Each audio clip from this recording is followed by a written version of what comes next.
Once upon a time in the small village of Cana in Galilee, there was a big wedding celebration. All of Jesus' friends and most of his relatives were there. The families and friends of the bridegroom and the bride were there, and they all stayed there for a week, enjoying good food and drink and lots of music and dancing. It was a very happy time. Among the guests were Mary, the mother of Jesus, and Jesus himself with his disciples.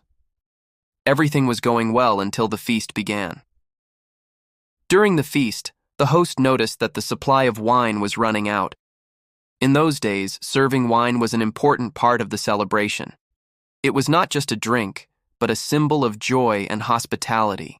To run out of wine was not just an inconvenience, but a great embarrassment. It would bring shame to the family and ruin the celebration. The host was worried, but he didn't know what to do. Then he saw Mary, the mother of Jesus, and he went to her and said, "Woman, everyone has already run out of wine. Now you can see that the king is very angry, and if you don't do something quickly, he will be very angry with you." Mary understood the host's worry. She knew that something had to be done, but she wasn't sure what. So she went to her son and told him about the problem. She said, "They have no more wine."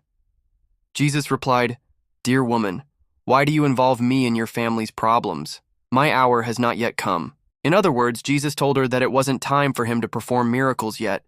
He knew that soon he would become famous for performing miracles, but for now, he wanted to live a normal life.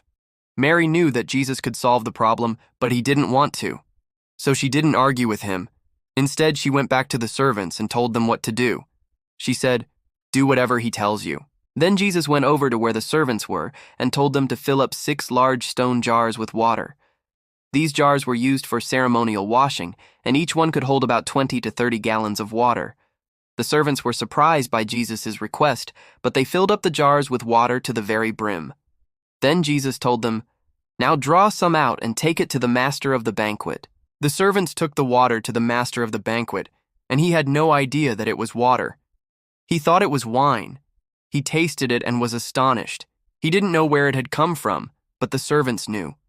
So he called the bridegroom aside and asked him where he had gotten such good wine. The bridegroom was surprised because he didn't know anything about the miracle. He simply replied, "We have had wine since the time of our ancestors. This is the best vintage, but you have saved the best till now." And that's how at this wedding in Cana, Jesus performed his first miracle. He turned water into wine. It wasn't just a sign of his power, but of compassion, joy, and celebration. Through this miracle, Jesus revealed his glory. His disciples believed in him, and everyone at the wedding celebrated. The wedding at Cana reminds us that God cares not only about our needs, but also about our joys. In Jesus, the ordinary can be transformed into the extraordinary. Do you want to experience the miracle of Jesus in your life? Believe in him and trust in his power to transform your circumstances. Just like the water that became wine, your life can be filled with the joy and celebration. If you enjoyed this story, don't forget to subscribe to our channel for more inspiring Bible stories. Give this video a thumbs up and share it with your friends and family.